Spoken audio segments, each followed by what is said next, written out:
बिस्मिल्लाहिर्रहमानिर्रहीम। अस्सलाम वालेकुम मेंबर्स व्यूअर्स, आप सब खैर खैरियत से होंगे। आज की वीडियो में डिस्कस करते हैं एक तो मार्केट की परफॉर्मेंस, इंपॉर्टेंट लेवल्स हैं। इस वक्त काफ़ी अरसे के बाद मार्केट ने 42,000 से ऊपर की क्लोजिंग दी है और मेंटेन किया है अभी तक।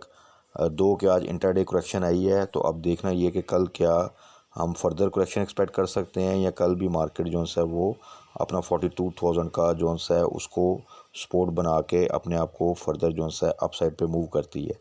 प्लस सीमेंट सेक्टर में रिसेंटली अगर आपने देखा कि उसमें एक रैली बनी है, एक पॉजिटिविटी आई है, उसकी क्या रीज़न्स हैं, आगे क्या न्यूज़ हैं, क्या ये still this is the right time कि हम सीमेंट सेक्टर में इन्वेस्टमेंट करें और आगे जाके उसमें अच्छे रिटर्न्स मिल सकते हैं, या अभी हमें थोड़ा वेट करना चाहिए। ये कुछ चीज़ें आज उससे डिस्कस कर लेते हैं। एक जर्नल दूसरे सेक्टर्स के हवाले से भी एक ओवरऑल जो है क्विकली डिस्कस कर लेते हैं कि उसमें हमें अभी फ़िलहाल जो है कल के लिए स्पेसिफ़िकली क्या स्टांस होना चाहिए।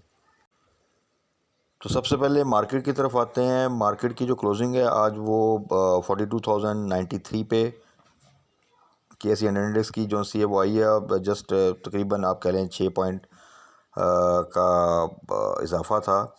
ओवरऑल अगर देखें तो मार्केट ने जो से हाई लगाया था आज 42,336 का था और जो लो लगाया था वो 42,055 का था। और मार्केट में अगर आप ग्राफ देखें तो मार्केट ने जो है वो हाई लगाया था तकरीबन मिड ट्रेडिंग सेशन में 12 बजे के करीब, और उसके बाद से फिर मार्केट ख़ास तौर पे आखिरी जो आप कह लें कि पौना घंटा आधा घंटा है, वहाँ पे मार्केट ने फिर जो है वो करेक्ट किया अपने आप को और जो क्लोजिंग है वो इस लेवल पे आई। वॉल्यूम अच्छे थे, काफ़ी बेहतर थे काफ़ी अरसे के बाद। बट इम्पॉर्टेंट ये है कि अब देखें एक तरफ तो मार्केट को थोड़ा सा एक रूम मिला था परफॉर्म करने, क्योंकि पॉलिटिकल साइड पे भी चीज़ें स्टेटस को में चल रही थी, इकोनॉमिक साइड पे भी चीज़ें एक स्टेटस को में चल रही थी, कोई ऐसी हलचल नहीं थी जिसकी वजह से आप देखें कि जो हम डिस्कस करते थे कि मार्केट में पोटेंशियल है, market is only waiting for little stability और कुछ पॉजिटिव न्यूज़, तो मार्केट परफॉर्म करेगी। तो मार्केट ने लास्ट मंथ जो है तकरीबन 1600 पॉइंट जो है वो ऐड किए, और जो 40,000 पे क्लोजिंग आई थी मार्च की, तो अप्रैल में वो 42,000 जो है मार्केट जो है वो आप देखें मई में उसने जो है वो किया। तो अब एक्चुअल जो सिचुएशन है ये वो लेवल्स हैं जहाँ पर थोड़ी सी नेगेटिव न्यूज़ और थोड़ी सी डिस्टर्बेंस जो सी है वो एक करेक्शन ला सकती है, क्योंकि ये वो एक रेजिस्टेंस है जिसको आइदर तो अगर चीज़ें स्टेबलाइज होती हैं तो यही आपकी फिर सपोर्ट बन जाएगी 42, अदरवाइज़ यहाँ से मार्केट फिर जो सा है वो एक करेक्शन लेगी। और उसमें कुछ न्यूज़ आपने देखा होगा मार्केट में दोबारा से आ रही हैं कि IMF जो है मज़ीद इंटरेस्ट रेट हाइक का पाकिस्तान को कह रहा है, और ग्रोथ हमारी जो है वो 0.5% पे प्रोजेक्ट हो रही है। तो इस पूरे सिनेरियो में इकनॉमिकली तो अभी कोई एज सच कोई बहुत ज़बरदस्त रिकवरी, कोई बाउंस बैक फ़िलहाल तो अभी नहीं है। बजट है इम्पॉर्टेंट है, उसके हवाले से न्यूज़ जो एक आई हैं उसमें अभी आप देखें सीमेंट सेक्टर में थोड़ी सी एक रैली बनी है। उसकी रीज़न ये है कि एक तो बजट के हवाले से एक न्यूज़ आई है कि जो आपका डेवलपमेंट बजट है उसको इंक्रीज़ थोड़ा सा किया जाएगा, उसमें एडिशन किया जाएगा। तो जो एक आप देखें प्रोजेक्ट साइड पे चीज़ें बिल्कुल रुकी हुई हैं, तो शायद उसमें आगे जाके एक्टिविटी हो। प्लस चीज़ें जो सी हैं सीमेंट सेक्टर में, स्टील में, टेक्सटाइल में तकरीबन स्टॉक्स देखें तो वो बॉटम आउट हो चुके हैं, और रिसेंट जो रिज़ल्ट्स आए हैं वो भी सीमेंट सेक्टर में थोड़े से पॉजिटिव हैं। कुछ सीमेंट कंपनीज़ में लाइक मैपल लीफ, DG, इनमें काफ़ी बेहतर रिज़ल्ट आए हैं, तो वो एक आप देखें तो एक पॉजिटिविटी जो सी है बनी है। तो बहुत इंपॉर्टेंट है कि सीमेंट सेक्टर में क्या अभी स्टिल जो सा है हम बाय कर सकते हैं या नहीं कर सकते, ये इस वक्त बहुत इंपॉर्टेंट है for investment. Yes, this is the right time. Still अभी भी आपके पास चांस है दो कि थोड़ी सी रिकवरी जो है बिल्कुल लो लगाकर स्टॉक जो है वो एक आपको दे चुके हैं 10, 15, 20% के डिफरेंट स्टॉक्स जो से हैं, बट स्टिल जो इनके एक्चुअल नॉर्मल लेवल्स हैं उनसे भी बहुत नीचे हैं। सीमेंट सेक्टर भी, स्टील सेक्टर अभी भी काफ़ी डाउन साइड पे है। तो लॉन्ग टर्म इन्वेस्टर्स के लिए जो सा है still it's an opportunity, because companies बड़ी कंपनीज हैं, अच्छी कंपनीज हैं, बीच में ब्लू चिप्स कंपनीज भी हैं, और लेवल्स जो से बहुत लो लेवल पे हैं। रीज़न उसकी आपकी इकोनॉमिक एक्टिविटीज़ प्रोजेक्ट साइड पे और बाकी जो है वो बिल्कुल स्टैंड स्टिल हैं। तो जैसे इनमें थोड़ी बेहतरी आएगी तो आप ज़बरदस्त जो सा है एक रैली देख सकते हैं सीमेंट में।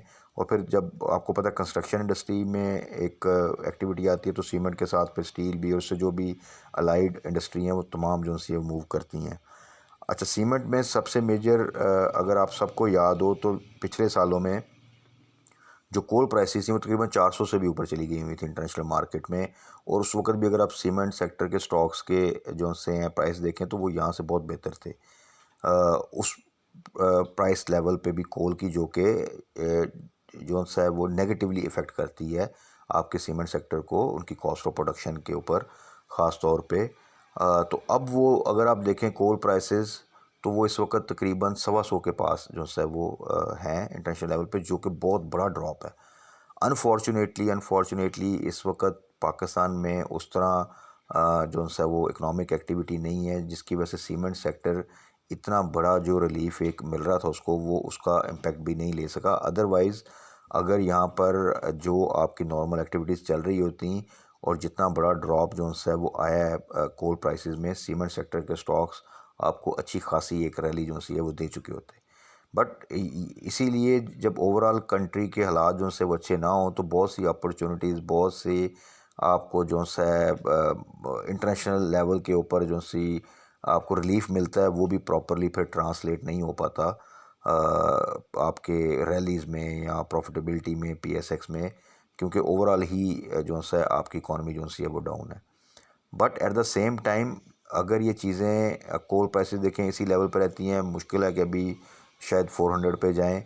तो उस दौरान अगर हमारे यहाँ पे कुछ एक्टिविटीज़ बेहतर होती हैं, कुछ इकनॉमिक ग्रोथ बेहतर होती है, कुछ आगे जाके पॉलिटिकल इकनॉमिक स्टेबिलिटी आती है, तो सीमेंट सेक्टर में एक अच्छी रैली जो सी हम देख सकते हैं। और उस क्योंकि इसकी फेवर में दो चीज़ें जा रही हैं, एक कोल प्राइसेस का लो होना, एक इंडिविजुअल लेवल पे बहुत से स्टॉक्स की प्राइसेस का बॉटम आउट होना बहुत लो रेट पे, प्लस जो रीसेंट रिजल्ट्स हैं उसमें इम्प्रूवमेंट आना।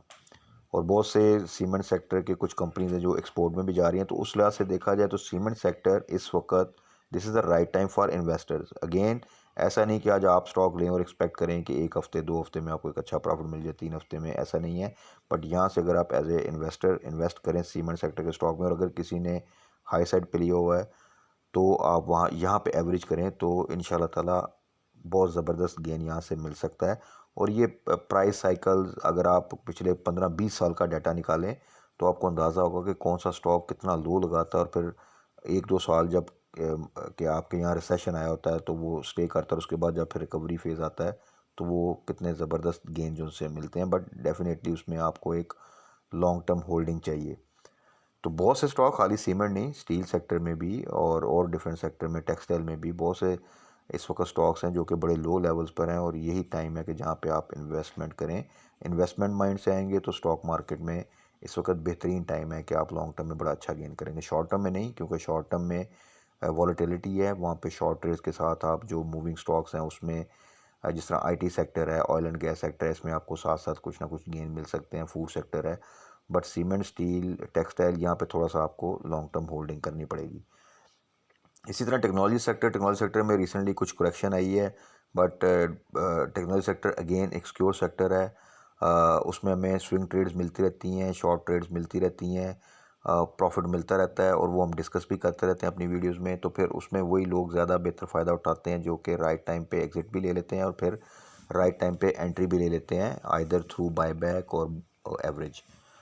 तो cement is overall a secure stock. और अगर आगे जाके फर्दर देखें इंटरेस्ट रेट इंक्रीज़ होता है तो वो अगेन फिर नेगेटिव होगा आपके सीमेंट सेक्टर के लिए भी, स्टील सेक्टर के लिए भी, टेक्सटाइल के लिए भी और भी ज़्यादातर सेक्टर्स के लिए। लेकिन टेक्नोलॉजी सेक्टर अगेन उसमें थोड़ा सा उतना ज़्यादा उसका इम्पैक्ट उस पर नेगेटिव नहीं आता। ओवरऑल जब इंडेक्स नीचे जाता है तो एक इम्पैक्ट आता है, लेकिन वैसे उस पर कोई ख़ास इम्पैक्ट नहीं है। Same with ENP companies, oil and gas sector में, कि उनको भी इसका कोई नेगेटिव इफेक्ट नहीं होता, तो वो भी इस वक्त सिक्योर है। ख़ासतौर पे ओजीडीसी, पीपीएल, एसएनजीपी, एसएसजीसी जो है वो जो है स्टिल अभी जो है वो अपनी बाइंग रेंज में है। ख़ासतौर पे ओजीडीसी 85 से नीचे 82, 83 के दरमियान बाय है, वो हम डिस्कस भी करते रहते हैं। और अभी 90 से ऊपर उसकी जो है प्रॉफिट टेकिंग लेवल्स हैं। इसी तरह छोटे स्टॉक में एसएसजीसी अच्छे रेट्स पर है। 10 के आसपास मिले, बेहतरीन रेट है, वहाँ पे आप बाई करें, बहुत सिक्योर है और आगे उसमें जो सा फर्दर जो सा आपको अच्छा प्रॉफिट मिल सकता है, और हम साथ साथ डिस्कस भी करते रहते हैं। इसी तरह अगर आप देखें फूड सेक्टर, तो फूड सेक्टर के स्टॉक्स भी हम डिस्कस करते रहते हैं। अभी रिसेंटली बहुत अच्छे रिजल्ट्स आए हैं कुछ स्टॉक्स में, जिसके नेशनल फूड्स है, प्रेमा है, मैप मिचल्स फूड में भी जो सा वो इम्प्रूवमेंट है। तो ये तमाम स्टॉक्स चलेंगे, थोड़ा सा वेट करना होता है। ख़ास तौर पे आप ये भी नोट करें कि ये भी एक साइकी है स्टॉक मार्केट में, आपकी पेशेंस चेक करने की, आपसे माल छुड़वाने की, कि जब किसी स्टॉक का अच्छा रिजल्ट आता है तो वो एक थोड़ी सी मूवमेंट बनाता है, उसके बाद वो उसमें करेक्शन आनी स्टार्ट हो जाती है, वो थोड़ा सा स्टे करता है एक प्राइस में, और वहाँ पर आप समझते हैं कि यार ये बस स्टॉक की जो रैली बननी थी वो बन गई, और आप उसको जो है ना वो बेच के निकलते हैं। और जैसे आप निकलते हैं तो आप देखते हैं कुछ अरसे बाद उसमें बड़ी ज़बरदस्त रैली बनी है और उसमें एक अच्छी मूवमेंट बन गई है। सो हमेशा अच्छे लेवल पे एंट्री और फिर पेशेंस, ये दोनों चीज़ें अगर आप करेंगे तो फिर स्टॉक मार्केट में आप वोलेटाइल मार्केट में भी अच्छा प्रॉफिट करेंगे, और जब बुलिश होगी तब तो डेफिनेटली बहुत एक्सेप्शनल जो सा है वो प्रॉफिट जो सा आपको मिलता है। तो कल के लिए ओवरऑल अपने आप को थोड़ा सा एहतियात के साथ, ज़्यादा एग्रेसिव बाइंग करने की ज़रूरत नहीं है, क्योंकि कुछ इंपॉर्टेंट इवेंट्स आ सकते हैं। ख़ास तौर पे इलेक्शन के हवाले से अगर आप देखें तो 14 मई की डेट है। अब जो भी होना है वो ये तो नहीं हो सकता कि 14 मई की डेट आ जाए और यहाँ पे सुप्रीम कोर्ट में वो चीज़ें चल रही हों और बातचीत हो रही हो, उसमें आइदर वे में जो सा है वो डिसीजन आना है आने वाले चंद दिनों में। प्लस जो भी न्यूज़ आती हैं आईएमएफ की तरफ से, मज़ीद क्या हमारी अभी तक कोई ऐसी कंफर्मेशन नहीं है कि किस डेट को एग्रीमेंट साइन होगा। और स्टिल उनकी तरफ से डिमांड जो सी हैं वो आती जा रही हैं। सारी डिमांड हम फुलफ़िल भी कर देते हैं, बट स्टिल जो सा है वो अभी उस पर कोई कंफर्मेशन नहीं है। तो ऐसी सूरत हाल में Friday being the last working day, वहाँ पे थोड़ा सा, और जबकि ख़ास तौर पे आप एक ऑलरेडी अच्छे रिकवरी देकर एक क्रिटिकल लेवल पे खड़े हैं, तो थोड़ा सा वेट करना बेहतर है, ताकि जो भी वीकेंड पे न्यूज़ है उसके अकॉर्डिंगली नेक्स्ट वीक के लिए आप बेहतर तरीके से प्लान कर सकें। और उसके अकॉर्डिंगली हम पूरी वीडियो में आगे वीकेंड के दौरान डिस्कस भी कर लेंगे कौन से स्टॉक्स को नेक्स्ट वीक में हमने टारगेट करना है, कौन सा स्टॉक कहाँ खड़ा है, उसमें हमारी क्या स्ट्रेटजी होनी चाहिए।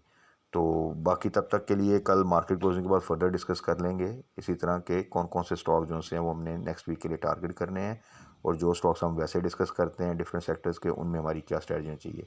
तब तक अपना ख्याल रखिएगा, दुआओं में याद रखिएगा। स्टे ब्लेस्ड, अल्लाह हाफिज़।